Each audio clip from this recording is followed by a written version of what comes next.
అందరికీ నమస్కారం. నా పేరు కృతికా శుక్లా. నేను 2013 బ్యాచ్ ఐఏఎస్ ఆఫీసర్. ఈరోజు కలెక్టర్ పల్నాడుగా బాధ్యత తీసుకుంటున్నాను. దీని ముందు నేను కలెక్టర్ కాకినాడగా వర్క్ చేశాను, joint collector Guntur Krishna, sub collector మదనపల్లిగా వర్క్ చేశాను. హెడ్ ఆఫీస్లో women and child welfare department intermediate ఎడ్యుకేషన్లో వర్క్ చేశాను. 2016 to 18 గుంటూరు జిల్లాలోనే జాయింట్ కలెక్టర్గా వర్క్ చేశాను. పల్నాడు ఏరియా అప్పుడు బాగా టూర్ చేశాను. సో ఆ ఎక్స్పీరియన్స్ నాకు ఇప్పుడు పనికి వస్తుంది. తప్పకుండా ప్రభుత్వ పథకాలన్నీ సక్రమంగా ఇంప్లిమెంట్ చేస్తూ మన అధికారులు, పబ్లిక్ రిప్రజెంటేటివ్ సమన్వయంతో ఈ జిల్లా అభివృద్ధి కోసం కృషి చేస్తాను. ముఖ్యంగా people first governance, pro people governance నినాదంతో ప్రజలకే యాక్సెసిబుల్గా ఉంటాను.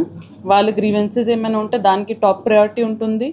ఇష్యూస్ ఏమైనా జిల్లాలో ఉంటే అది రిజాల్వ్ చేయడానికి ప్రయత్నం చేస్తాను. ఈ అవకాశం ఇచ్చినందుకు ప్రభుత్వంకి ధన్యవాదం తెలియజేస్తూ సెలవు తీసుకుంటున్నాను. జై హింద్.